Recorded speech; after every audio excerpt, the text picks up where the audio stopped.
మా పొట్టోడు టీవీలో కారపూస వీడియో చూసి ఏడుస్తున్నాడని చెప్పి మళ్ళీ చేస్తున్నా. అయితే ఈ వీడియోలో నేను 4 విషయాలు నేర్పిస్తాను. ఫస్ట్ పిండి ఎట్లా కలుపుకోవాలి, పిండిలో ఇట్లా అన్నీ వేసేసి కలుపుకొని కొంచెం ఆయిల్ వేసుకొని మంచిగా మరిగేటి నీళ్ళు పోసుకొని కలుపుకుంటే పిండి కన్సిస్టెన్సీలో వస్తుంది.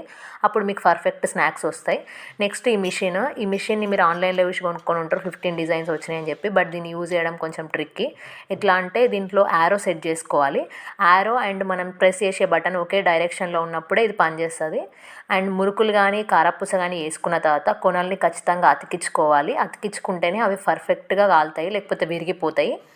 నెక్స్ట్ డీప్ ఫ్రైయింగ్, ఇట్లా మసులుతున్న నూనెలు వేసి అవి నురగ పోయేదాకా కాల్చుకుంటేనే పర్ఫెక్ట్గా కాలుతాయి, క్రిస్పీగా వస్తాయి. ఇక లాస్ట్ ముచ్చట ఏంటంటే మురుకులు చేసే మిషన్ లేకపోతే చేగోడలు ఎట్లా వేసుకోవాలో చూపించిన. ఇవి కూడా సేమ్ టేస్ట్, సేమ్ క్రిస్పీనెస్ వస్తాయి. మా స్నాక్స్ నచ్చితే కామెంట్ చేయండి, అండ్ ఈ వీడియో నచ్చితే లైక్ చేయండి, షేర్ చేయండి, అండ్ మా ఛానల్ని సబ్స్క్రైబ్ చేసుకోండి. క్రిస్పీగా వచ్చినాయా లేదా అని చెక్ చేసుకోవడానికి ఇట్లా విరిచి చూస్తే మీకు మధ్యలో హోల్ కనిపిస్తే పర్ఫెక్ట్ అన్నట్టు.